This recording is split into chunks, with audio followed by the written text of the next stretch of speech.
trouble leading into ranged champions. So we'll have to see if Bilbo actually takes on the Varus, or will it be just Arin's playing it? We've already seen him play it multiple times. In this case, it looks like it's just Varus mid. Although, I think it was possible for us to see like a switcheroo here. It could get bloody, but it could also just be a situation where we get a lot of long fights as we go later into the game.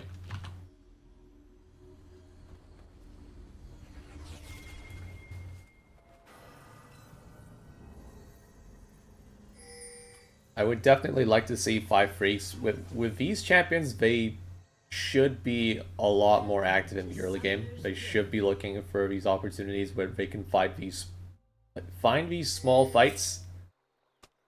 If they execute properly, they can get leads and then just push the game forward from there. Yeah, we're seeing potential situation where 5 Freaks want to collapse, but T4T, they are confident. They're walking in, getting some vision. They are not going to get scared off of here. Prevento is trying to get vision on the other side. He's going to get spotted. Is he going to get hooked, though? He does get hooked. Here comes the rest of T4T. And Mario on the other side, but he took Q instead of high note, which would provide some CC. I don't know if T4T can even get one pick. Maybe David needs to flash here, just to avoid the hook that is about to come out. It will come out, and it lands. It will not save the Swain. First blood goes to T4T. And it only costed an ignite. Now that is as the minions spawn, so I do question the Swain holding the flash in this situation. I feel like it's going to cost him in lane. When it comes to this mid lane matchup, autoplay could choose to threaten with his E if he started E, but like, Varus's power level 1 is quite scary, so I understand why you wouldn't want to do that. Now, Bilbo walking quite confidently into Cassante level 1. He knows he has the advantage. As he should. Not really surprising.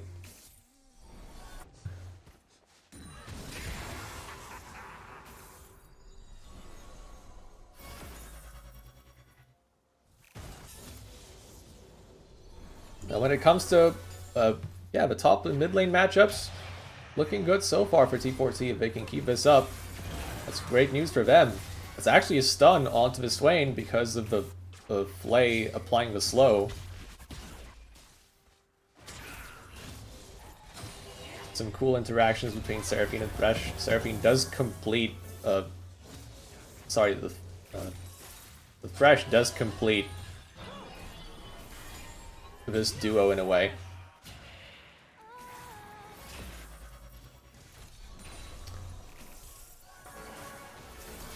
Oh, another hook lands. That forces out the early heal. T4T does not have the damage to finish off the Senna, but again, Kama is landing these skill shots on Thresh and making 5 Freaks bot lane a little bit nervous. The slow lands once again. We're not going to see the hook this time. The Swain does not have the teleport. So if 5 Freaks bot lane gets forced out again, it will be a massive lead. Now we're going to stop the recalls of T4T. That's going to balance things out a bit. Oh, the recalls get stopped again.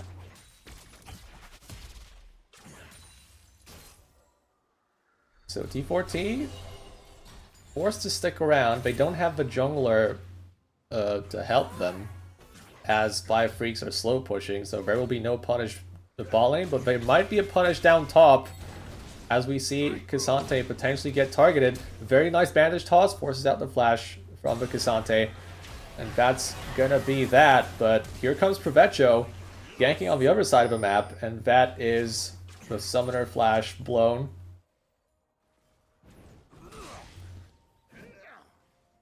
The flash is blown on both sides, but this could mean Darius potentially getting an all-in, as we see autoplay and Arin's fighting in mid. autoplay flashing away from the play, but he still might get killed. No 2 is fighting Vidarius, but he does not have a... Just doesn't have a chance against Vidarius pre-6. There's just not enough damage in the tank in those extended fights. Bilbo knows his limits extremely well in this matchup, and he gets a kill. T4T getting this nice early lead in the first 5 minutes of the game. And we'll see if that transitions into any neutral objectives in the future. It should be so much easier to do when pretty much all of your lanes are winning. Good job from Makuskio as well to find opportunities both top and mid, actually just affecting these matchups in a meaningful way.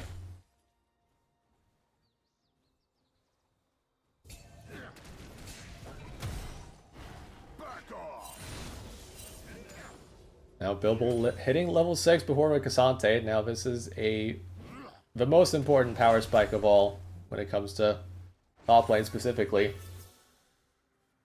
Many champions get so much more powerful when the level 6 is online. But I guess Bilbo in this situation does not have the window to punish.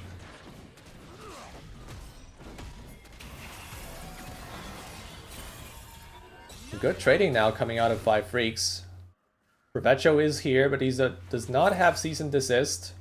Neither jungler have their ultimates available just yet.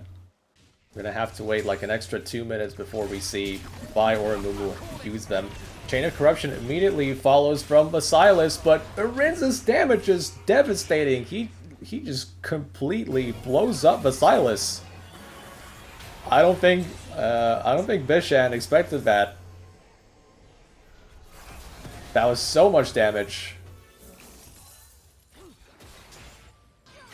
T4T just like that with another kill. Feels like they have a point to prove after what happened yesterday.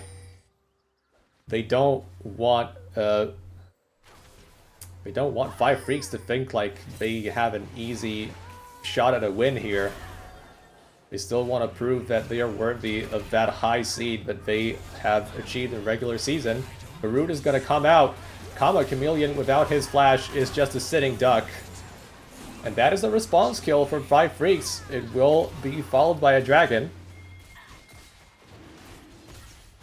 So 5 Freaks definitely not laying down their weapons. They find a pick that leads to a neutral objective, and that's going to balance the game out for sure. Now Provecho will have to do a lot more if he wants 5 Freaks to be ahead when the mid game comes along. Right now, it's still T14 in the driver's seat, very much so. But a nice W from Notu into the tower. Bilbo in a lot of trouble. He just needs a Q in the auto attack. That's going to be it. The classic Cassante maneuver. Pull the enemy top laner into your own tower and then finish it off. Bilbo took at least 2 tower shots there. It's like, you know, Cassante just has a secret 5th ability, and that's the tower. You always have your tower to help you when the going gets tough.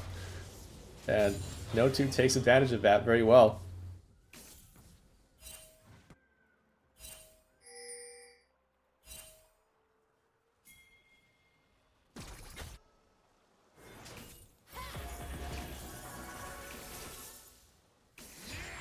And the top lane matchup looking a little bit better for 5 Freaks, but the mid lane matchup is still where Silas is having so much trouble.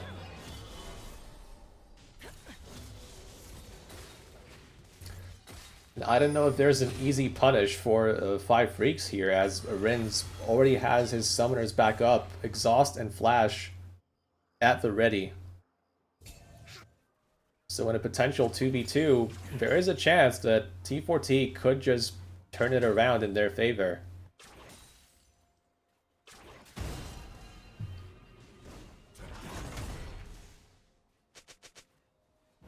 I'm sure 5 Freaks would love to make plays somewhere on the map, but right now it feels like avenues to do so are pretty hard to find.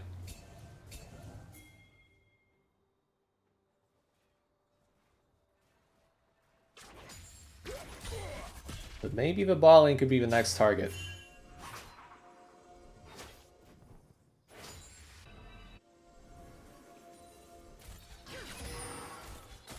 Tyler's gonna clear up his ward successfully.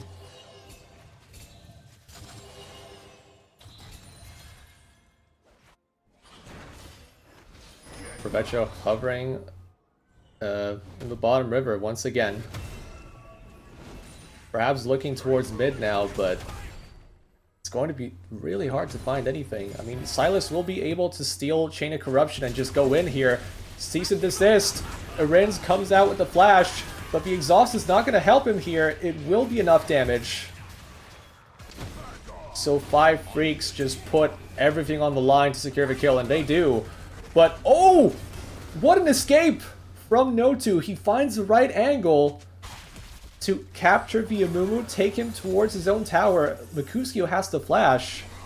And that's the danger of trying to gank a Cassante. He can turn a 1v2 into an isolated 1v1. And now, 5 Freaks once again getting active, this time in the bot lane. Kama does not have his flash anymore, and that will be David securing the kill. Just like that, 5 Freaks. 2 really good sequences, both mid and bot. Also, no 2 of a great individual play. And the gold is dead even.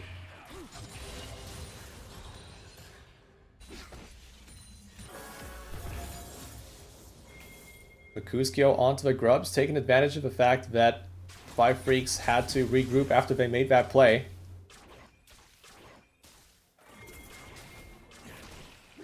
So it looks like we'll be T4T getting 6 Grubs. But now we see Arins once again in trouble. He actually gets 1 kill before he falls. Senna gets a little bit too confident. Arins without his flash is still very dangerous. And when all is said and done, it's still T4T with 6 Grubs to their name. We'll see if 5 Freaks can respond with a second dragon.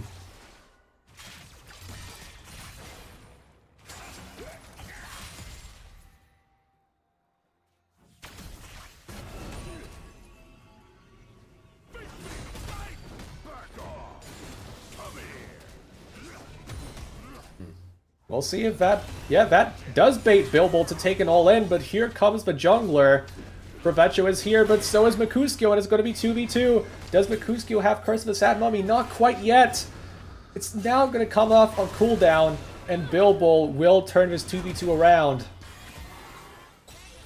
They try to gank Vidarius, and they face the consequences. Both of these champions can turn around situations like this very easily.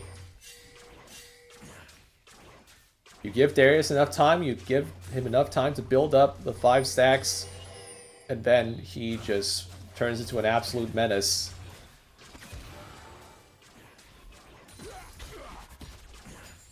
That's kind of what I was saying when I was talking about 5 Freaks just potentially facing risks when they try to gank certain lanes. I mean, Darius is just one of these champions that you have to kill quickly, or otherwise it's just not going to end well for you.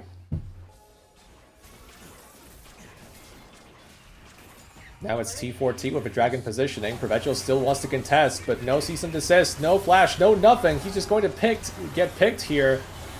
There's no assist from his teammates. And that is a big misstep that T4T will happily punish.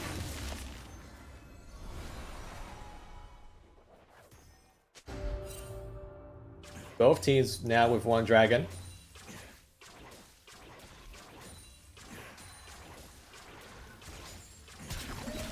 Autoplay now looking at a potential all-in. Goes with Chain of Corruption. Just straight up blows him up. The same way Arins blew him up right at the beginning of this game. He gets him right back. Even with Varus having the Merc Treads with the extra defensive stats, it did not mean anything. Arins had exhaust ready? I mean, I'm not sure if he even expected the kind of damage that came out, but if he didn't press it, then I guess that's a mistake on his part. But now, T4T Maybe looking for an extra kill down bot lane. The Lantern is taken by the Seraphine. The Q will land. So it is Amari taking a kill, but it will be David picking one up in return. Nevermove should come up quite soon. Not quite soon enough to kill off the Thresh, I'm afraid. So that's a 1-for-1.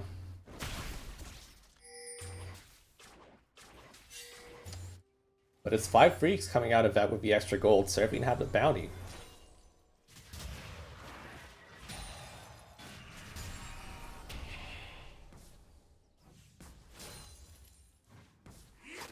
Now, what are we going to see happen next? The Herald is started off by T4T, but 5 freaks are ready to fight this. Cease and desist right onto the Varus. Curse of the Sad Mummy in reply. 5 freaks still trying to dive the backline, but Darius is here. But it's still T4T taking the first kill, and T4T have to turn tail and run. There's 4 people against 2. Clear numbers advantage for 5 freaks. They will continue to push on. The exhaust will not stop Cassante from taking the double kill.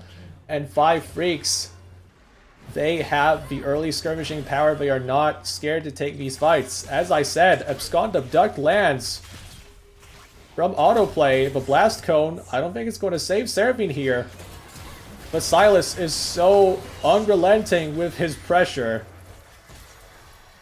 And that's another kill on the board.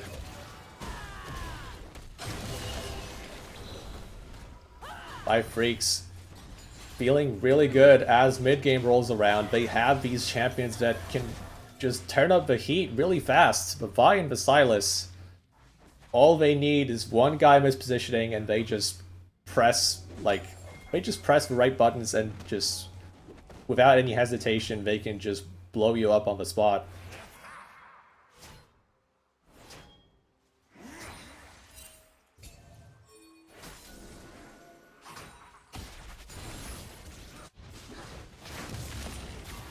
Still a notable gold lead for 5 freaks, but nothing that T4T can not come back from. I think this is still a territory where we could see either team come out on top. But right now it's still 5 freaks who feel like they are the more dangerous team.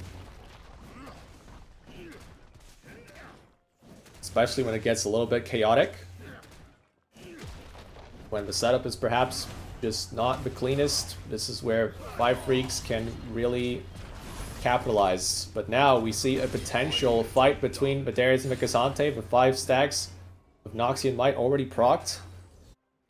Cassante did have the opportunity to get away, but it's Arins who will not have a chance to get away, I believe, because Chain of Corruption will lock him down, and every time Arins does not have Flash, 5 freaks know exactly what to do. This is just consistent play that we're seeing from Autoplay and Provecho, the way they punish vulnerable members of the enemy team.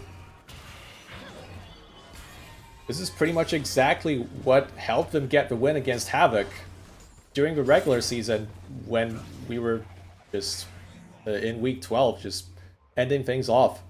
5 freaks ended the regular season on a high note. And now they are looking to continue just that. I mean, a win here would just potentially be a big first step when it comes to just reclaiming their image. So many people thought that this would be a team that would not be able to make playoffs. Now they are in playoffs. Who knows how much longer they can go if they can get a win here against T4T. Now, both teams setting up. Mercutio trying to go in. David with a pretty early ultimate on the Swain. The Encore will hit plenty of members. T4T trying to fight back, but the Encore from the Silas is actually better than the Seraphine's. And once again, it's 5 freaks who are just overpowering T4T in the team fight. Doing so much more than their opponents, with Vi and the Silas providing so much, along with the Cassante. These champions just so strong in the mid game, and T4T do not have the firepower to strike back.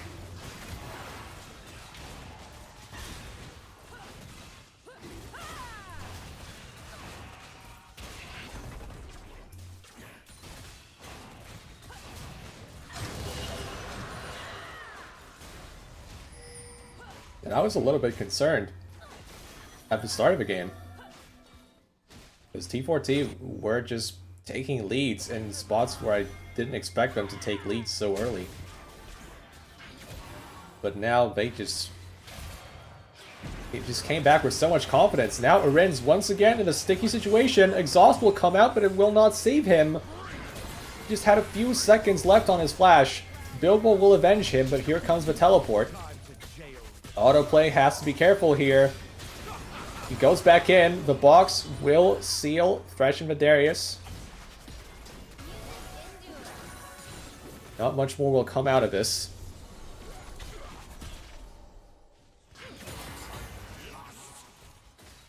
T4T, they want to look for this mid tower. Can they get it? 6 scrubs should help a lot when it comes to this push, but Provecho wants to stop them from taking the tower. Is T4T, are they going to press the issue? The mid tower is almost gone, but they have to be careful. The health bars are falling quite low. This Dare is on 50% health. Fresh also close to dying. They want to keep pushing, but still there's no 2 taking the tier 1 on the other side of the map.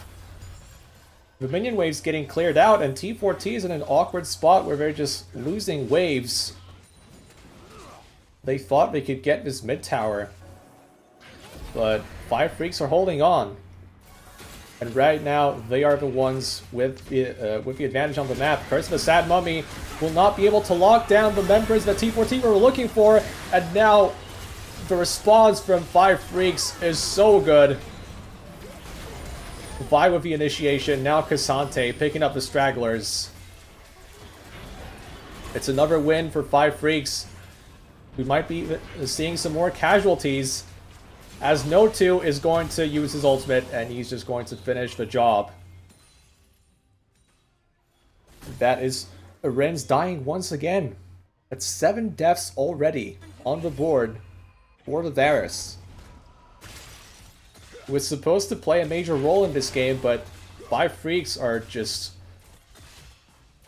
laying a lot of hurt on him. Pretty much every time we see them on screen, they are targeting this Varus with impunity. And T4T, it feels like they don't really have an answer to that right now.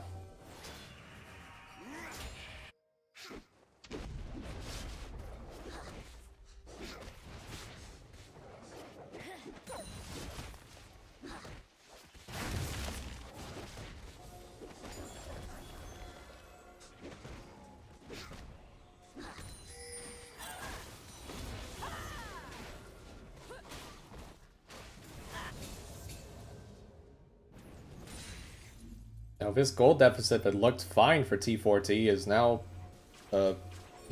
approaching concerning levels. Plenty of items that are coming on for 5 Freaks that do make a big difference. Sante with two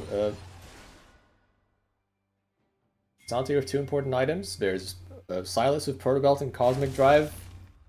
That makes him just impossible to get away from. With all the extra haste, movement speed, the extra dash.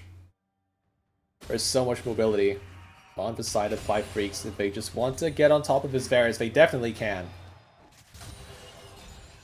So it's up to T4T to play these fights slower and try to buy more time for Varus to actually do the work. Or alternatively, it's Darius that has to get that first reset and then try to carry the fight from that position.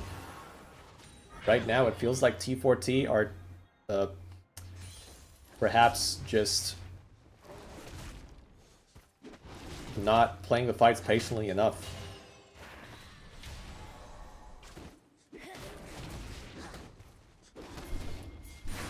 That's what seems to be costing them so far in the first game, but now, 5 Freaks, it feels like they want to get this pick onto the Amumu, but Chain of Corruption is going to stop them, and this could be the moment where 5 Freaks finally slips up. It's a 1-for-1. No2 with a TP coming out. Encore is going to stop 5 Freaks from approaching, but Provecho is not going to be stopped. He's right onto the backline, killing off the Varus once again. No2 is too tanky to even feel a thing from the tower, and the combined forces of the Seraphine and everyone else, like, they are just too strong right now.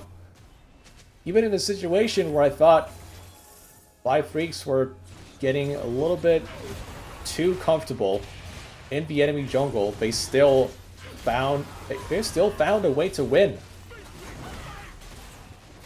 That puts them at soul point.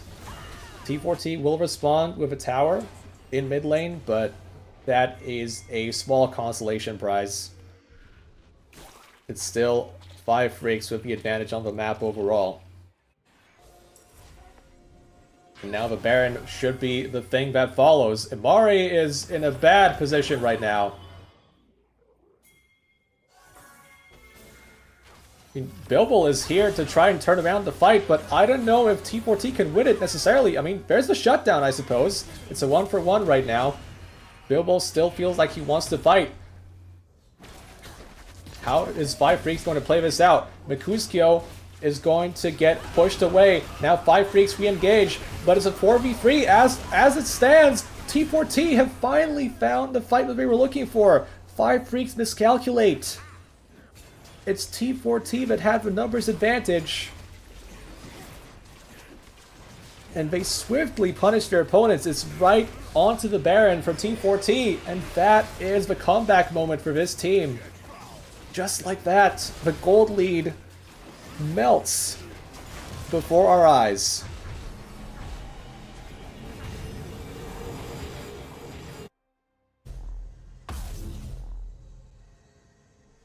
I was ready to write off T4T this game, but as it turns out, UNL provides twists pretty much every day of the week. So yeah, the game continues. And now we'll have to see how T4T take advantage of his new purple buff that they have just acquired.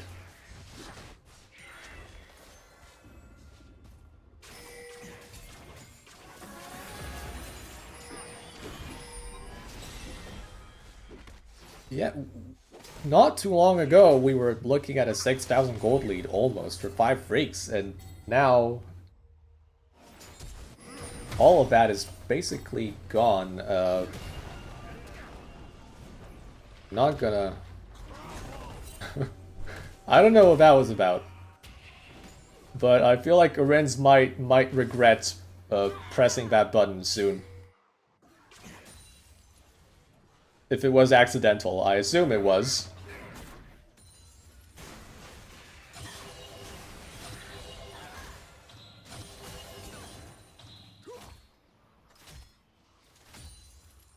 Right now, it feels like T4T are not so willing to just push their advantage a little bit more with this Baron. They seem to be happy with the way things are.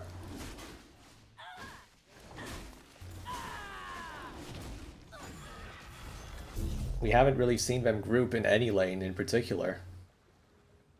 It's a little bit of a switch up also, it feels like, when it comes to Arens' itemization here. We have Gwyn's, who's followed up by Terminus, which could be followed up by Zhonya's Hourglass. And that could be the thing that helps him quite a bit in these teamfights, and right as I say that, the item is completed. So that is a super important power spike for T4T. And it will be up to 5 Freaks to play around that. Not to commit too much to try and kill this Varus, because if they commit, perhaps, like, Vi Cease and Desist and Chain of Corruption, and then Varus just presses R before he can even get bursted down, that is so much power gone. And that buys so much time for T4T to turn the fight around, so... yeah, just an extra layer of difficulty that came up for 5 Freaks. We'll have to see how they try to maneuver around that, but now Arens might have just completely squandered everything as he gets picked off first, and now T4T are scrambling, trying to get away. They don't have their ADC anymore. They're still trying to team fight. Bilbo is in the thick of things, trying to get his first reset, but it's not going to happen as 5 Freaks feel really confident to just keep the pressure on. Kama is not able to get away with the slows chaining one to another. There's just no way to escape 5 freaks if you don't have your flash up. Seems to be the reality of the situation. I mean, I understand why Arins did not press Zhonya's Hourglass there, because that was just a really bad spot to be in. But then, like, you just really have to question what happened. I feel like in a regular fight, T4T should be a lot more favored now that they have this Varus who can press one button to deny a lot of what 5 freaks have to offer in a team fight. But yeah, we have yet to see the potential of this item.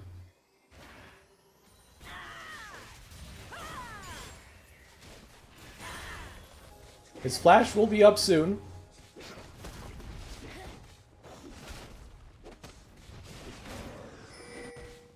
So T4T can fight for his Baron, knowing that their AD carry will have a flash and a Zhonya's available.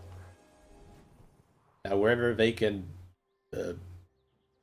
put that to good use is another story, but I'm not just gonna, be completely cynical here.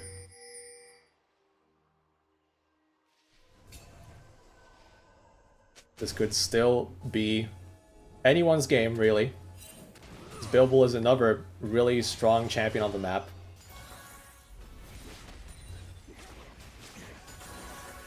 He can also pop off in a teamfight at any point, but now T4T are not ready to help their top laner. 5 freaks decide to take it to Darius before T4T even have a chance to respond. They are pushing mid, but they are late. T4T caught with her pants down. Now they're pushing down mid, but 5 freaks, they just want this fight. They will stop T4T from taking down this mid turret. And 5 freaks have to run away. But it feels like Cease and Desist will catch at least one member. Or maybe they won't even need that, as the Blast Cone will not save the Amumu. And now with the jungler down, it's right back to the Baron. This is exactly what 5 freaks wanted from this play, and again, T4T deciding to push down mid when they already had their Darius looking at a gray screen. Yeah, it feels like they are disrespecting the 5 freaks team composition, just not accounting for what they can do, and they're just getting punished for it right now pretty hard. As the second Baron of this game is going to go to 5 freaks, and once again, they are in a spot where they can potentially win game 1.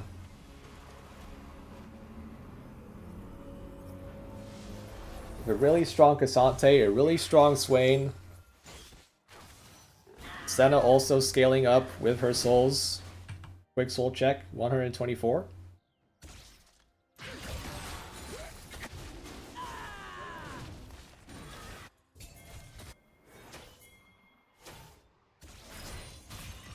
Once again, we could be looking at another pick. Abscond Abduct will be flayed away, but it doesn't matter because Silas still had an ultimate to spare. And once again, it's a 4v5 for T4T. The picks keep coming, and 5 freaks are basically just able to do whatever they want right now, as the mid tower is going to fall. Possibly followed by the one in the bot lane, as Cassante is already building up a wave.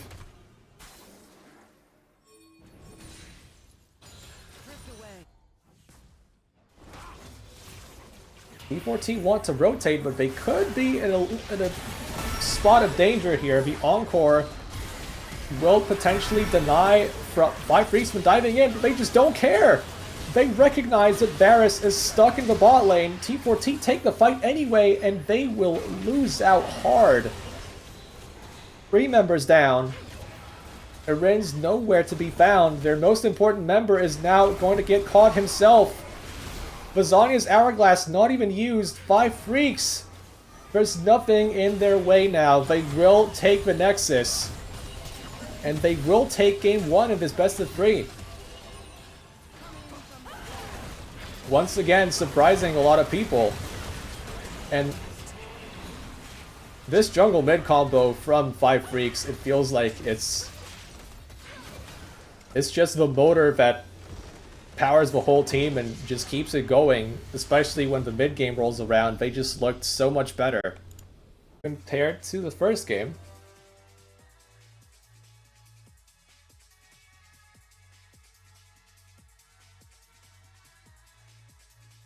But at the same time, this is still a composition for 5 Freaks that could be very explosive in the mid game. I feel like if he did, we would see Dark Harvest instead of Comet, but yeah, we'll have to see how that goes. I think it's just a regular Malphite with a Comet as his rune of choice because of a matchup. Welcome to Summoner's Rift. If at first you do not succeed, please tell me what it is like. 30 seconds until minions spawn.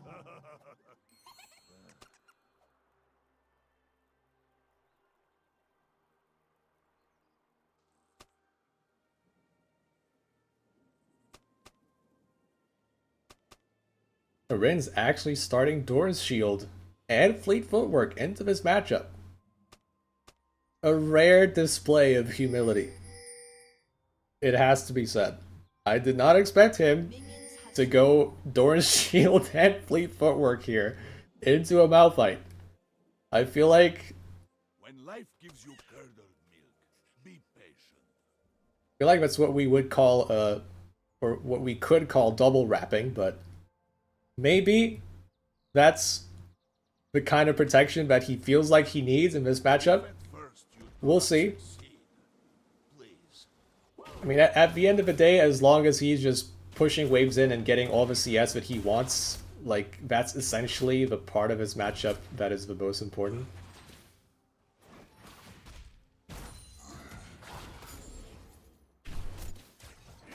He feels like killing the Malphite is not what he needs to do in this game.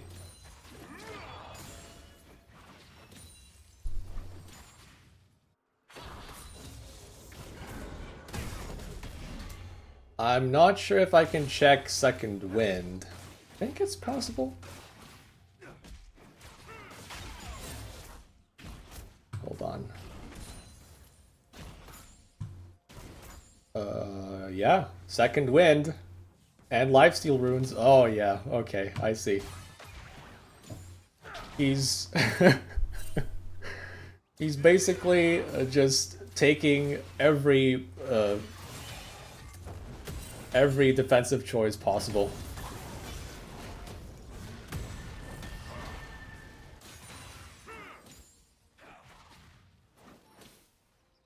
He's not taking any chances. Like, after what happened game 1, he's not gonna...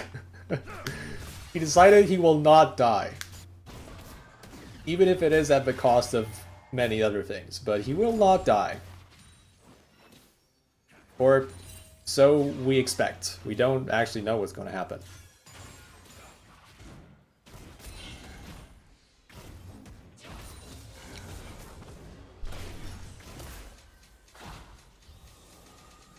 Yeah, with this setup, it feels like Malphite should actually be discouraged from just pressing Q. I mean, you can still do that when you have Mana Flow Band ready, but other than that, I feel like it's just going to be a waste of mana. You still have to wave clear under your own tower, which could mean extra mana that you have to spend. Yeah, Rins is basically doing all the stuff that's required of him. He is falling a bit low. Maybe this could be an opportunity for Perpetuo to make a visit mid. Doesn't have the best ward coverage right now. I don't know if he saw Perpetuo anywhere on the map. Graves is just going to take his recall and continue clearing. So Arin's no longer in danger.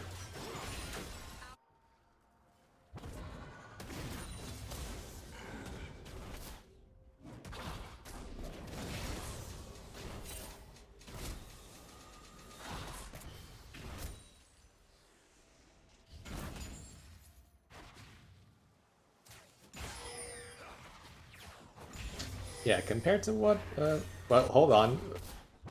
Hold that thought. We might see a gank down bot. We also see Arin's going for a pretty big trade, which puts Autoplay in a position where he's basically just forced to sit back. He will probably have to use his teleport. Cannot stay in lane much longer. We saw Mikuskio gear up for a gank, but they decided against it. Or maybe Mikuskio was just spotted on the ward, but that was probably more likely. Braum goes for an offensive trade, but he's going to get punished. Brand wants to do a little bit more, but does not hit his skill shots.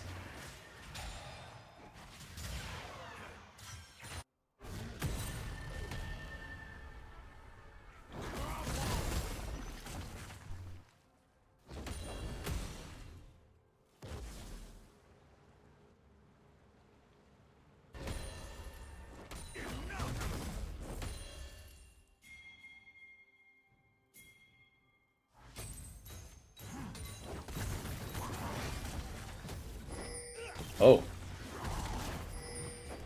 I mean, at least Bilbo gets a plate here, but he did take 2 tower shots for that. Five Freaks will start with Dragon, while Mikuskio is on the other side. They want to gank the Malphite right here. It's 3v1. He will get slowed. He uses Unstoppable Force to get away. The coward's way out. Same way Sion yells cowards as he's running away with Unstoppable Onslaught. That was basically the same deal.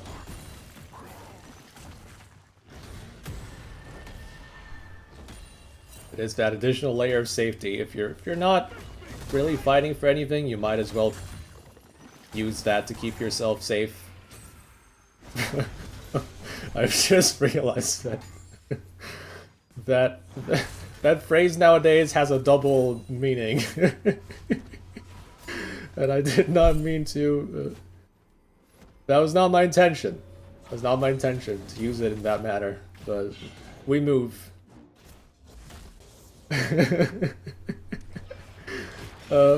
Malphite cannot keep himself safe right now, or maybe he can. Actually, the Seismic Shard does give him the extra movement speed he needs.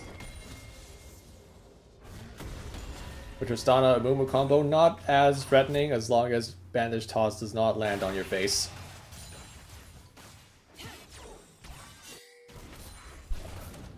Mikuskio running for looking for something. Once again, seeing if T4T's bot lane, sorry, Five Freaks bot lane decides to misstep, but nothing of the sort. So right now, all we're really seeing is a small lead for Rins and a small lead for Graves in the jungle.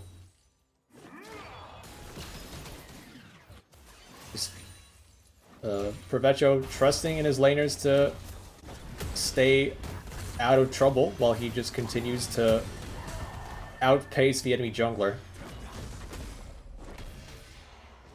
That seems to be what is on the table right now for Five Freaks, as Senna does take a pretty big trade, but Brand is also down to half. So we'll have to see what happens here. Does Five Freaks want to look for something 2v2, the same way they did last game?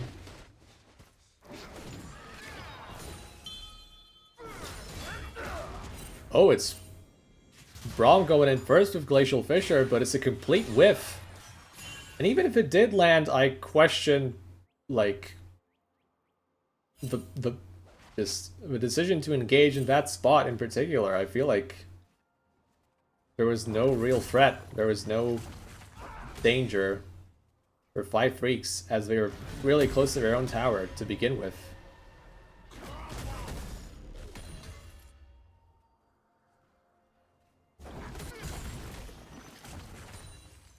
I feel you, comma, nothing happening. Yeah, compared to the first game, this is a lot more subdued. D4T, I feel like, are trying to learn the lessons of the past. Really nice buffer from Arins on the Malphite ultimate. I'm quite confident he doesn't die in that spot, but the reflexes are there, so that was nice to see.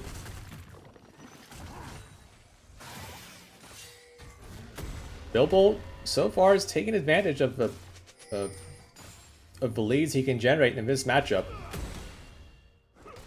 Ornn is pretty hard to move, pretty hard to kill for many champions, but K'Sante can still generate leads through short trades, stacking waves at the Ornn's tower, and just taking plates with Demolish. You don't necessarily have to kill the enemy top laner to get ahead. And that is what Bilbo is demonstrating right now.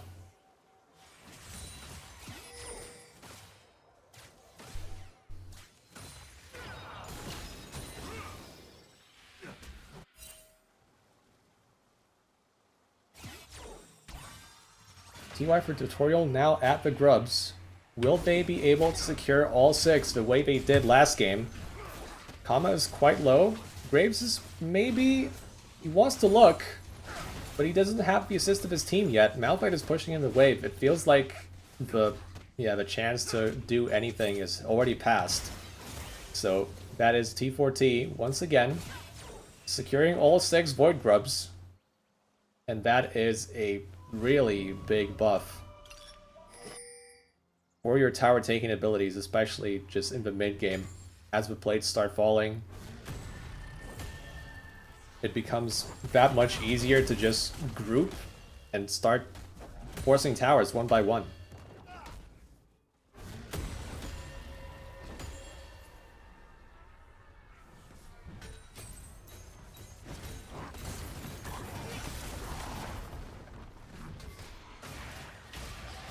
Uh-oh. Mari has his flash. He will use it now to escape Dawning Shadow. He makes it out alive, but that's both of his summoners gone. Now Mercutio, can he land the punish? Bandage Toss will land, but now the bot lane has the assist of Provecho. He wants to go back in, but Curse of a Sad Mummy, they will target the Graves first, and that is such a good response for T4T. They kill the Swain and the Graves. They can't get much more than that, but the dragon is up.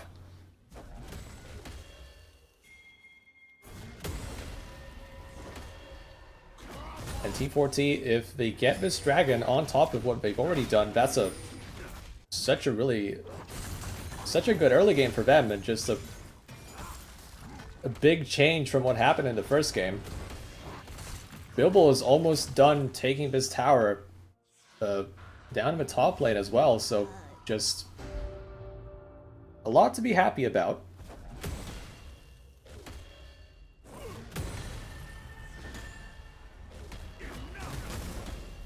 But now, as mid-game comes around, I need to see T4T make more rational decisions when it comes to just advancing their lead on the map.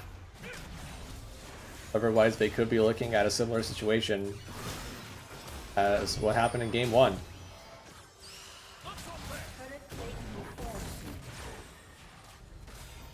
Braum Shield does feel nice to have in this matchup in particular. Oh, the Braum passive will land. That's so much CC from the Swain. The Senna's auto-attacking. She just needs one more. The Root is going to land, but the auto-attack will not, as Braum's shield comes up right on time to stop the 2v2 kill from happening. Now K'Sante involves himself in a 1v2 fight. He successfully stops Ornn from calling the Ram. He needs just a little bit more to get back killed, but he will not get it. Meanwhile, Malphite just killed Imari. Close to his own tower, I have to imagine. Bilbo is still fighting top. He has yet to die. The explosion from end of the line will not land. Senna shield will keep Graves healthy. The ultimate will whiff. Okay, they finally kill him, but that looked...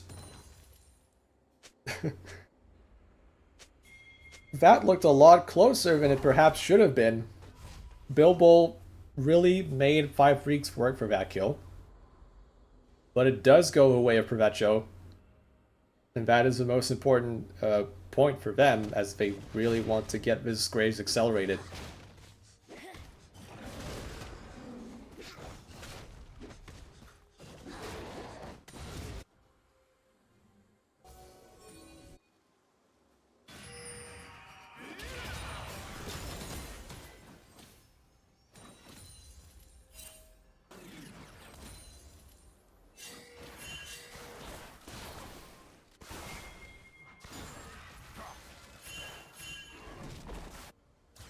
What is the crow play? No one knows what the crow play is. I feel like you just decide on the spot what the crow play is.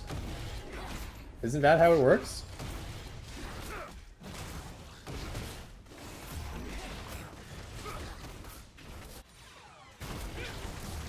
We're gonna see what T4T can do with the advantage that they generated. The wave clear. Can it save Amari from dying here? The root will come out.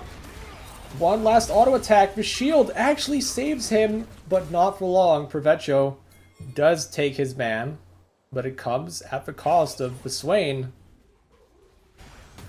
The teleport also expended by the Malphite, and that does give T4T a lot of tempo to make things happen on the map.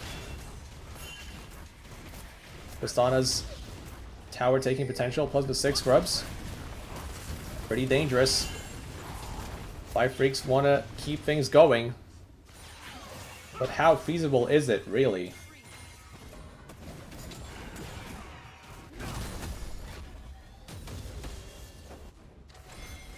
It feels like this time 5 Freaks are just...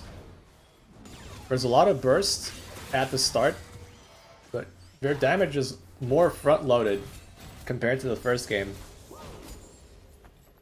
Like, once the Malphite and the Graves combo is used, there's not much more that they have to offer compared to what T4T have. So it is important that they use those abilities correctly.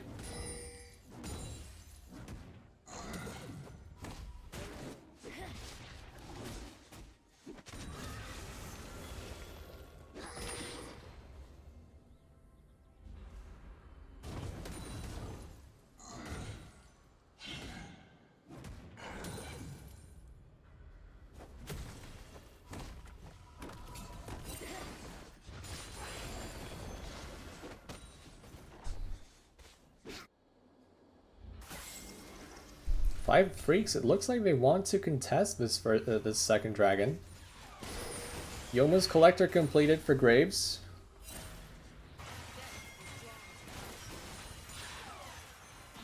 They're grouping around mid. They want to clear vision out, but how much more they can how much can they get done here? Arinz is still in the side lane. T4T actually feel comfortable keeping Tristana in there and buying enough time. Rince still has teleport, that is the most important part. Autoplay does not. And now, as he follows the play, he uses Unstoppable Force on the Tristana. That is the go button for T4T. They understand they have the advantage now, and they go straight in there.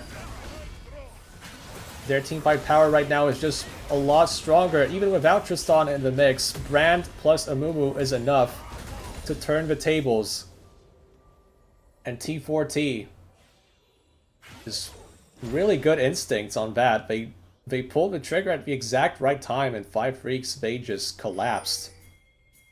And now they might get even more. As they're looking towards this Malphite who does not have ultimate yet. They will not catch him.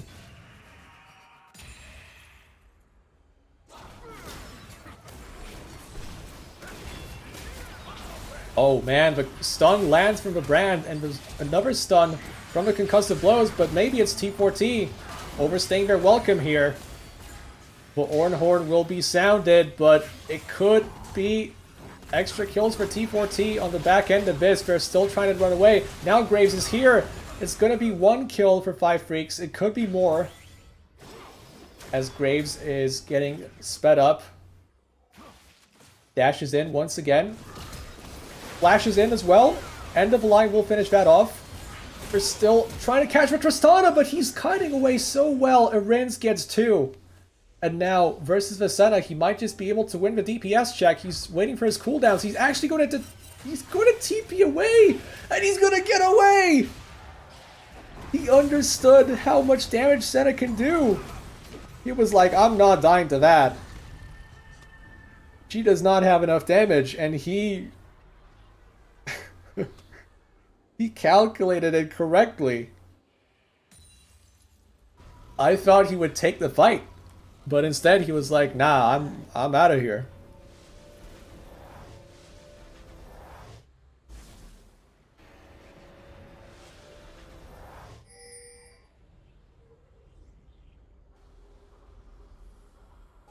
It's really good presence of mind in the important moment for T4T's mid laner. And now they are looking for Baron. They are in a really good spot. Looking to even out this series as well.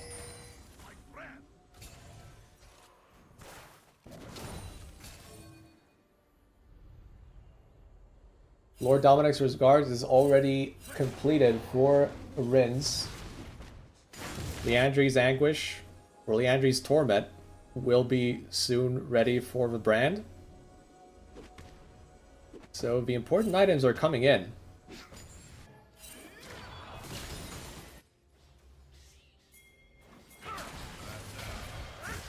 Oh, does T4T want to look for a fight? The Graves gets CC'd up, but instead it's the Swain that will be the target because concussive blows was on him. But T4T take a little bit too long to get the kill, and Arins will get punished. It's 2 kills for Pervecho.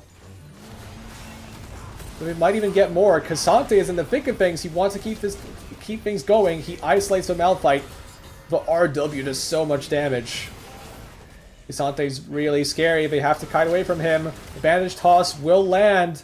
And now that Brand has finally arrived, T4T feels safe to take the fight to 5 Freaks, and they turn it around. It looked scary at first with Tristana dying, but T4T know that they are still playing from a position where they are ahead. So they don't want to give 5 Freaks too much respect.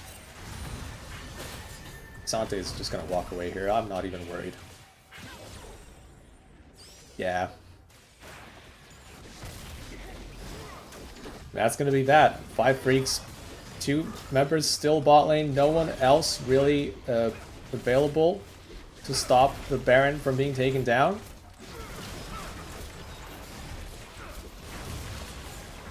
$7,000 gold lead for TY for tutorial.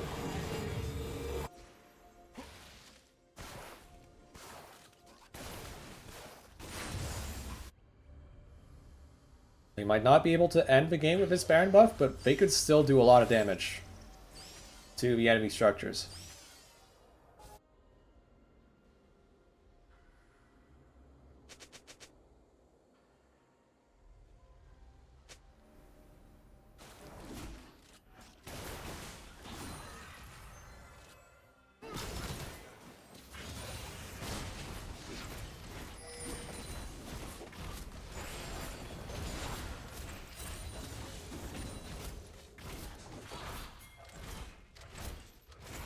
Next Dragon's fast approaching, and T4T are... feels like they're just so much stronger than their opponents right now when it comes to just the raw power level of the champions. I don't know what the plan is here for them. Cassante is playing really far up, but honestly, I feel like I don't think he even had to retreat at that point. Like, he could have just held multiple members of 5 Freaks back in that spot. And this is not much that 5 Freaks could do in that position. Like, that's how strong Bilbo is right now.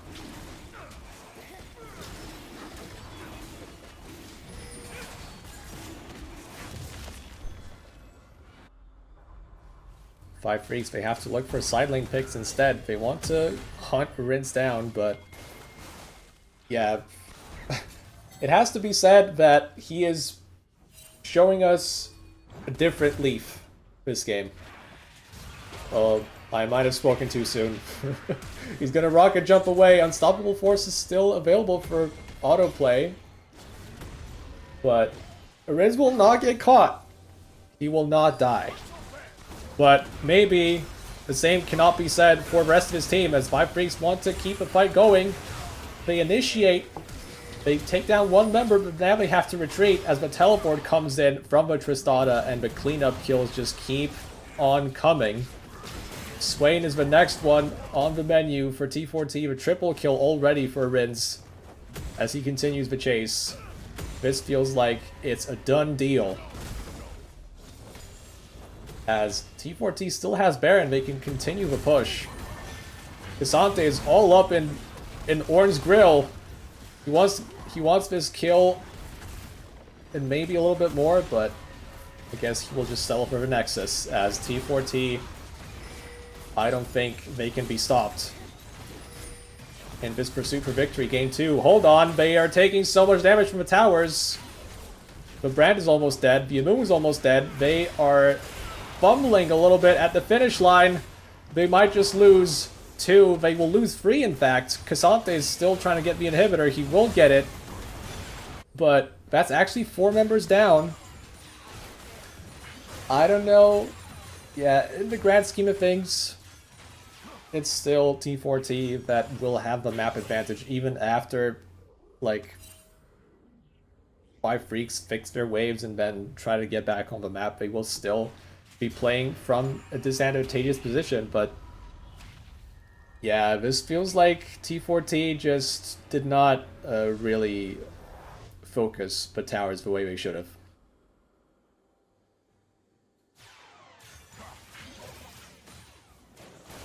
And so the game continues.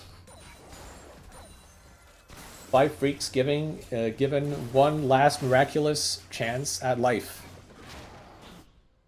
In this second game, of course, they're still 1-0 up in the series.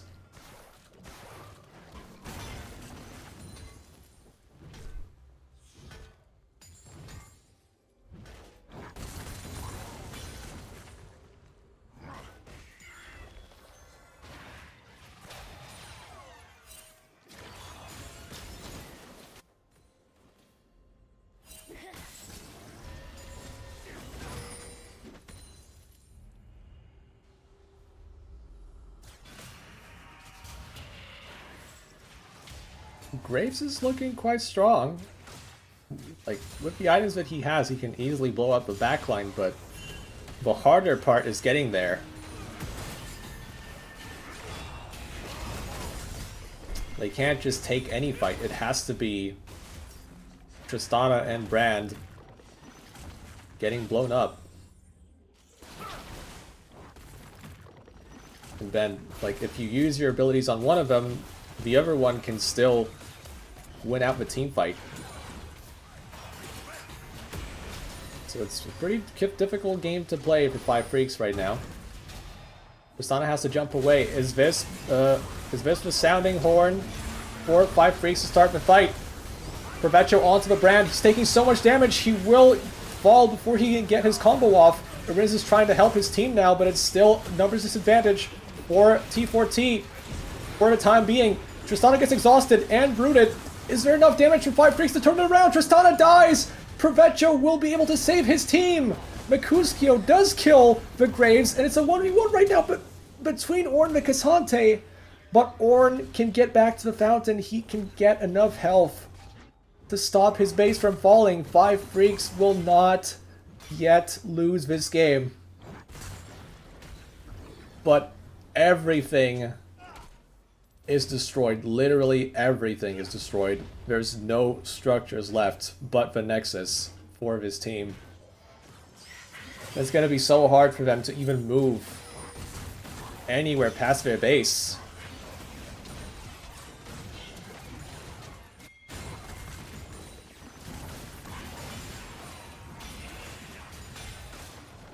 It feels like it should be a formality for T4T. They take this soul, then they are in a prime position to take the Baron, and then, like, That's all they need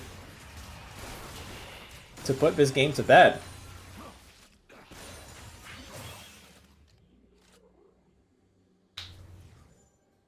But they have to finish the job.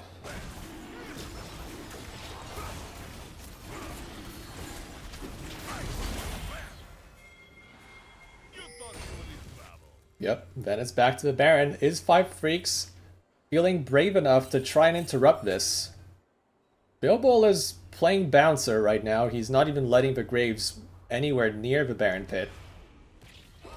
And Five Freaks decide, yeah, they're just going to play it safe. They understand that taking a risk like this will probably just blow up in their face.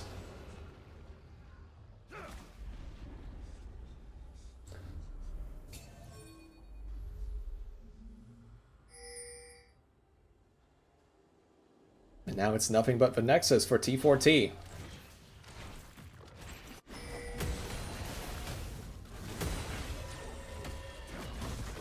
Walking in with Baron-empowered minions.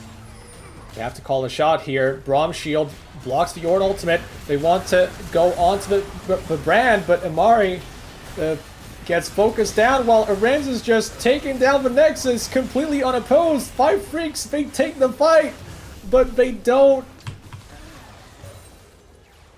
They don't watch their flanks. Arenz is...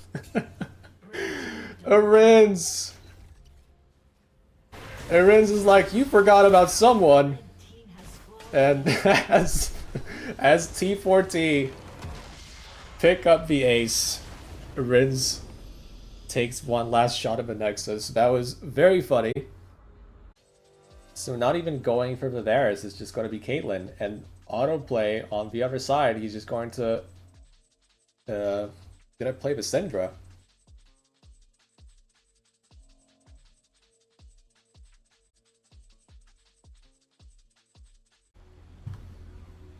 Instead of the precision tree.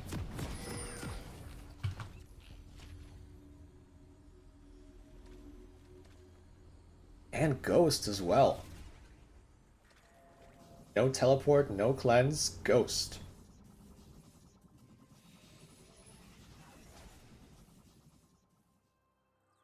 I mean, cleanse maybe perhaps not as high value this game, but Ghost is just something you don't really see anymore.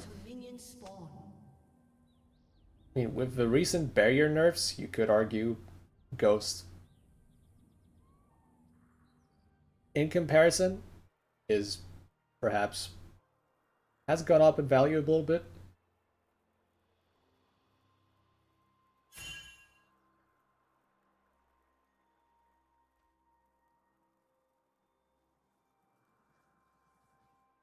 Minions have spawned.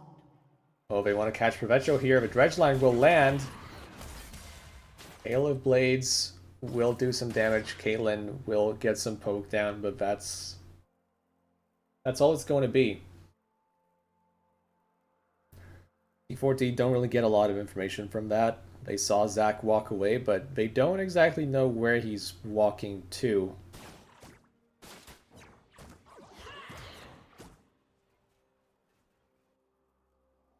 Yeah, Caitlyn, every time Syndra misses that Q, she has an opportunity to trade back with auto attacks, so that's exactly what we're seeing here. Dredgeline was ambitious from Kama. Was perhaps a good angle, but Five Freaks bot lane should be able to get the push here, ideally, as long as they can avoid the key abilities. I feel like they should be hitting the wave more than they are right now.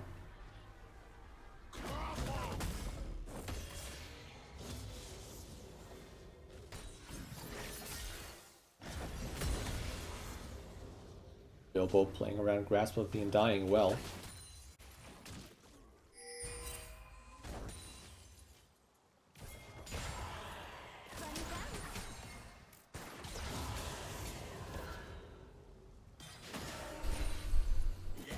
I imagine Provecho is going to want to head mid lane first.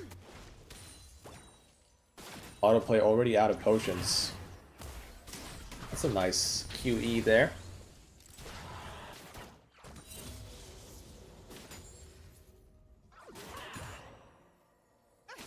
Yeah, it's a pretty good spot for the jungler to maybe arrive soon-ish. If autoplay can keep this wave thinned out, Zac could head mid once he finishes his full clear, and he could potentially give Kaelin some trouble. Lorenz wants to crash this, but I don't know if... Okay, it will crash actually, so he does get out of harm's way here. Oh no. -1 in the chat. I saw that. And that's why I'm commander.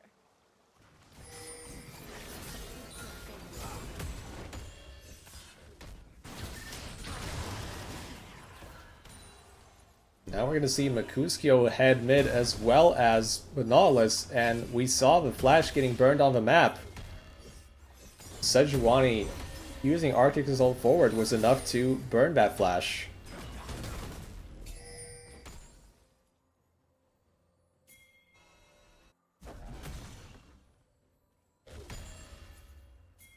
So yeah, Sejuani actually burning the flash first in mid lane, and now we could see another gank that is successful, but note to use his hookshot at the right time. He does not get cancelled, but it's still a pretty dangerous spot for him to be in. The wave is not exactly pushed in all the way to the tower. If life hasn't changed you, then you have failed. And this is where Bilbo is going to try and hold the wave. Making things pretty awkward for the Camille. Maybe you want to just hookshot in to try and fix this wave state, but then your potentially most important ability is gone. So I understand this feeling of tentativeness.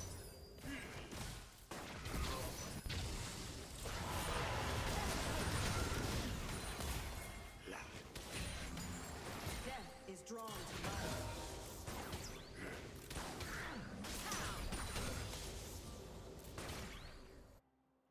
Looks like Prevecha was looking mid for a second there, but Ren's actually was playing safe at the time.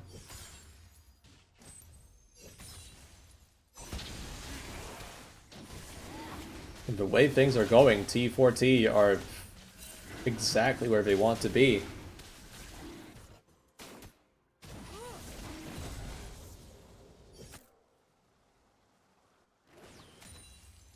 Erin's not dying, not even getting threatened before level 6 would be great news for them. I was expecting 5 Freaks to like have a little bit more activity around mid, but we haven't really seen that at all. And Erin's was able to just generate that lead without any jungle interference. You won't avoid the consequences of your actions.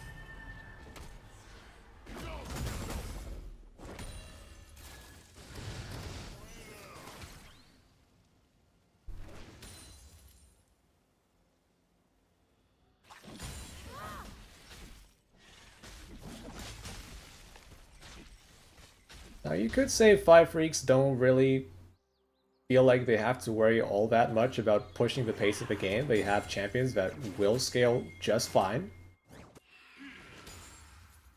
But yeah, the way things are going, it feels like some opportunities are being missed.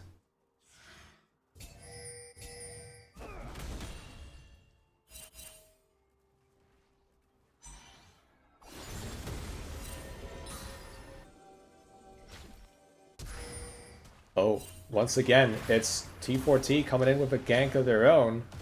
Flash actually being used by the Nautilus. 4 people converging around mid, but autoplay stands strong. His flash is still down, but he's doing fine for now.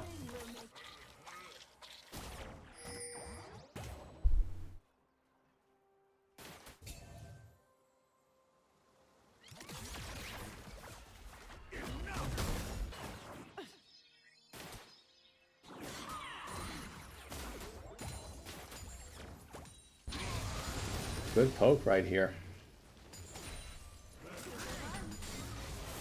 Dredgeline comes out from the Nautilus. Actually forces out the flash.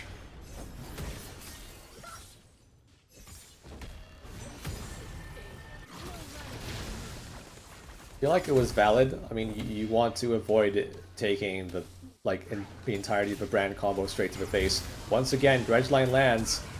Will be the flash from Imari. Pyroclasm will bounce multiple times, but it will not result in a kill. Scatter the Weak used will not hit the Caitlyn. Rin's flashes forward to keep the trade going, but I feel like that could be his death sentence unless he can get the kill before he dies. But it's actually Makuski who picks up the credit. It's Syndra on the other side who takes the kill, so you could successfully argue 5 Freaks come out ahead on the play. And now Makusko is fighting with Zac, but he does not realize Zac has a lot more base damage in these extended fights. He almost pays for that with his life.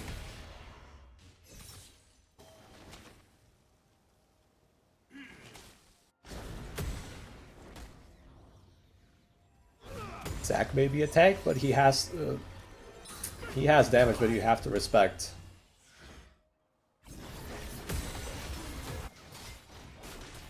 Oh, very good hook from Kama. This time they take his flash and they take his life. Rins picks up the kill. Finally, all the work that they have done around mid is starting to pay off. Rins is making his lead even bigger. He's going to pick up the plates on top of that. With the grubs already taken, it's going to be even easier for him to pick up the plates. The ultimate could come out soon from the Cassante. It's not going to come out here just yet. Pervecha wants to punish the Caitlyn, but he gets rooted by the trap.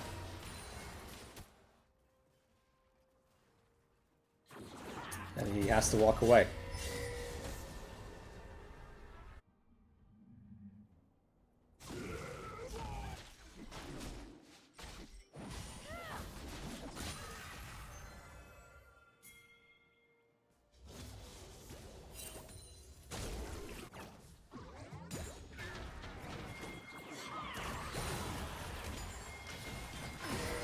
Uh-oh. The action does not stop here. It's straight onto Syndra once again. Flashless, defenseless, Pyroclasm from Imari. They are just completely ganging up on the poor Syndra.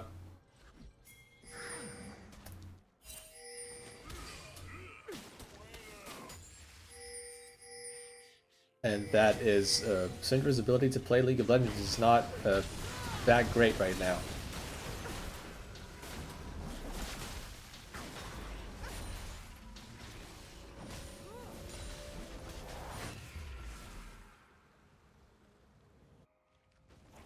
D4T successfully playing around their mid laner, and that is making all the difference. Meanwhile, 5 Freaks are a little bit slow on the uptake, and sometimes they miss the opportunities to do the same, or sometimes they just don't hit as hard on the counter gank. But now maybe this could be the gank that kills a Rins on the spot. The Syndra gets a kill. Most importantly,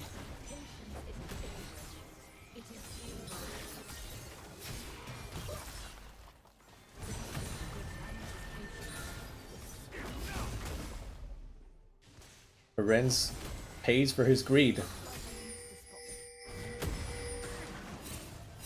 And now straight onto the dragon. Rins still dead without teleport either, but bullet time hits absolutely everyone. What a fight from 5 Freaks. And a really bad decision from T4T to continue fighting while at a disadvantage like this without the Caitlyn. It was gonna be hard to win if you're just going to face check into the 5 Freaks front line. Also, like, you're heading into this dragon fight without Brand having his ultimate either. Like, you've already expended so much. Meanwhile, Cassante potentially stuck under his own tower. Not quite. The minion wave was about to run out, but Cassante is going to stay alive by the skin of his teeth. Are we going to see what happened game 1 once again come to pass? Bilbo is almost dead. Hookshot is going to bring Camille almost to a kill. Now the teleport comes out from Brand. He should be able to punish. Yeah, he should be able to punish. That is going to be the passive detonating, taking the kill.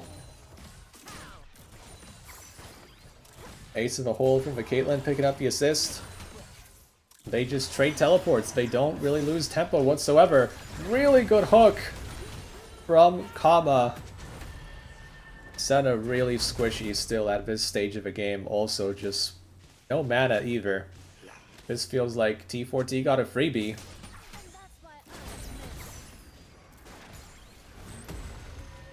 Cassante is still strong despite everything that happened on the other side of the map. He still has so much agency. So T4T are definitely still in a position where they can dictate everything.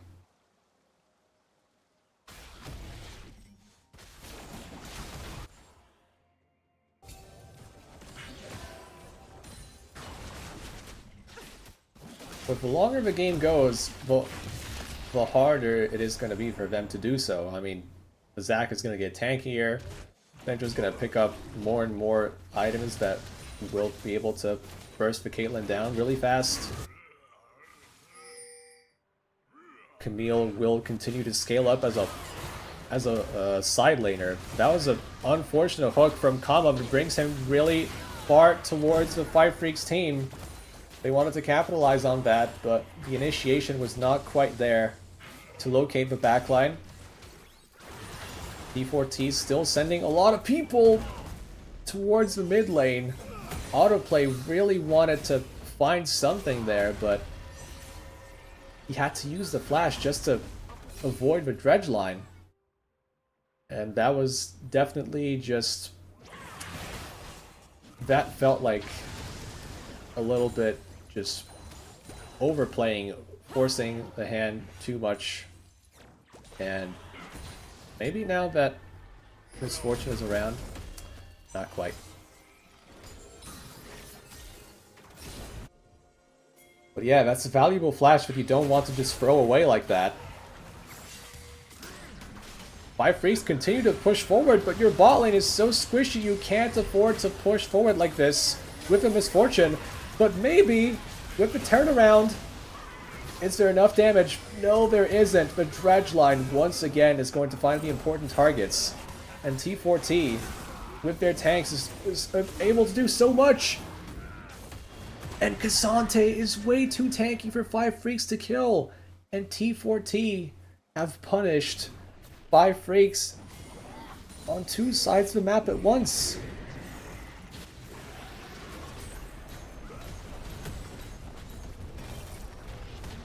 This felt like just pretty simple mistake from Five Freaks. Like, you can't really afford to be the one face checking as Seta or Misfortune. I mean, regardless, you're just going to be a vulnerable target no matter who it is that you're face checking into.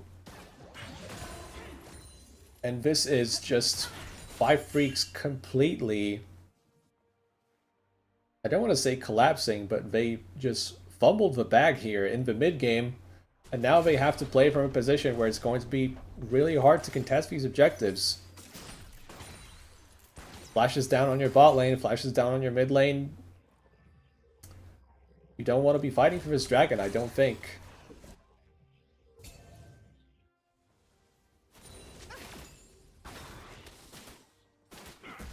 Maybe you can punish T4T if they step too far forward, but Provecho right now, he doesn't really have the support from his team in terms of damage. He initiates too fast. His passive is still up. But can Five Freaks help him before the support arrives from T4T? The answer is no. Pervecho is just going to die here. And the dredge line will just secure another target that T4T can blow up with ease. 8,000 gold now is the lead. Bilbo is just actually ignoring the Camille right now. Oh, Arins will not even die to the Syndra combo. That was the tool that was supposed to, like, that was the tool that Five Freaks were gonna rely on to just blow up the backline targets, but when Caitlyn is tanky enough that she can withstand all of that, that just means you don't have enough damage. You are actually behind. Five Freaks looking for any kind of punish, any kind of scraps that they can find on the map, but T4T will not let them have any.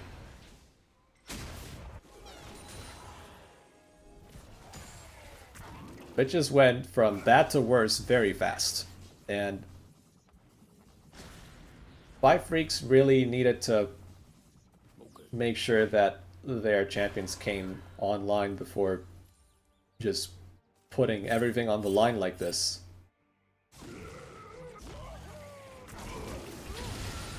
Now it's so much easier for T4T to just force fights. We have the Sejuani, we have the Nautilus. They have these really easy go-in buttons. Now the only team member that can sort of safely face check things is the Zac.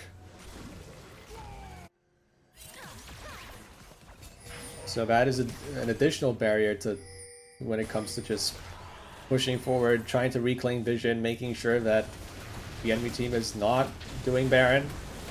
That Baron is about to spawn, and I don't really see a reason why T4T wouldn't just start it.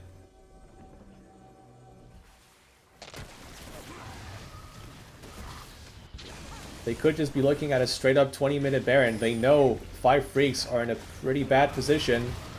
They would need time to get back here. They have a lot of damage with the Brand and the Caitlyn. They will just be able to strike down this Baron before Five Freaks can even react. And that is going to be their gold lead going up even more. It's over 10,000 now.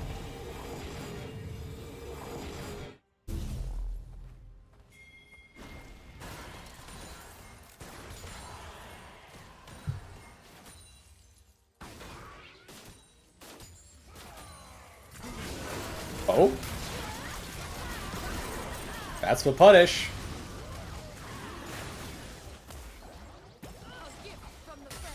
Oh, but they might be punished right back as the autoplay actually flashes back in. They kill the Brand. It's a 2-for-1 right now. The teleport will come out from the Cassante, and this front line is way too tanky for Five Freaks to deal with. So T4T will just brute force their way through.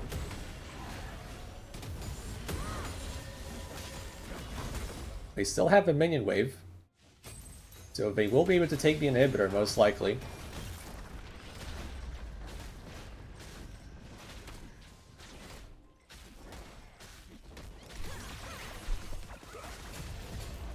Yeah, they're so far ahead, but not even losing their backline really meant anything. Like that's just how bad it is right now. For this Five Freaks squad.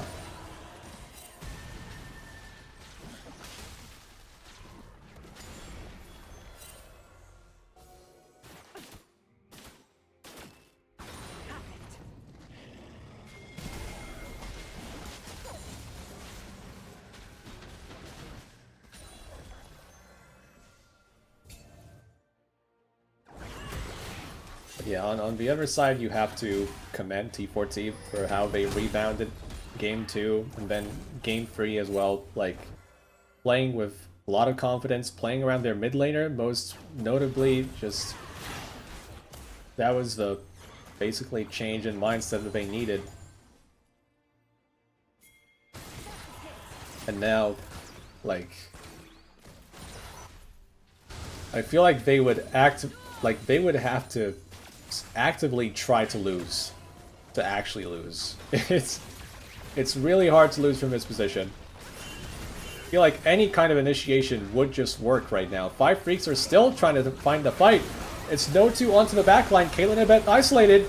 2 kills onto 5. Have I just jinxed it?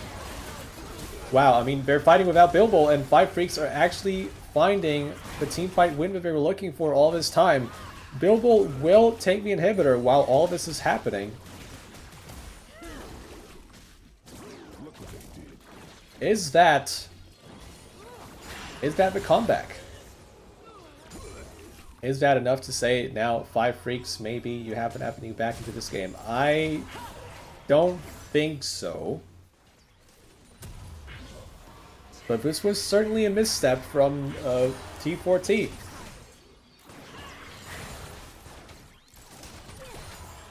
Just not accounting for the initiation range that 5 Freaks do have, and they got punished for it at the top lane tier 3, and now does this mean Dragon? I don't think so. T4T have respawned just in time to stop this from happening. The footwork from Cassante trying to follow up on the Nautilus engage, but Syndra will just defuse the situation.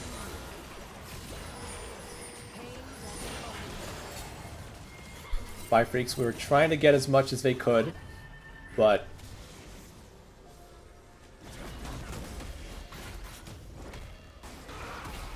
that was pretty much as they could have done in that situation. Also, now Provecho maybe just trying to look for some kind of steal, but yeah, your team was nowhere to be found. And now you're stuck in base trying to defend a 4v5. I mean, if T4T just doesn't pull the trigger here, then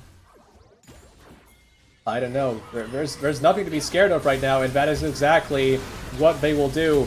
They will press all of their ultimates on any target they can find, and they will just finish off this game.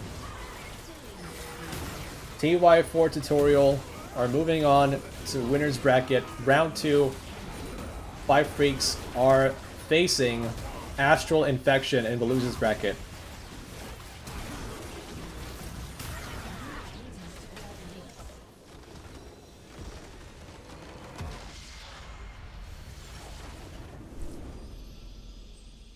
So we're gonna see a rematch of a tiebreaker in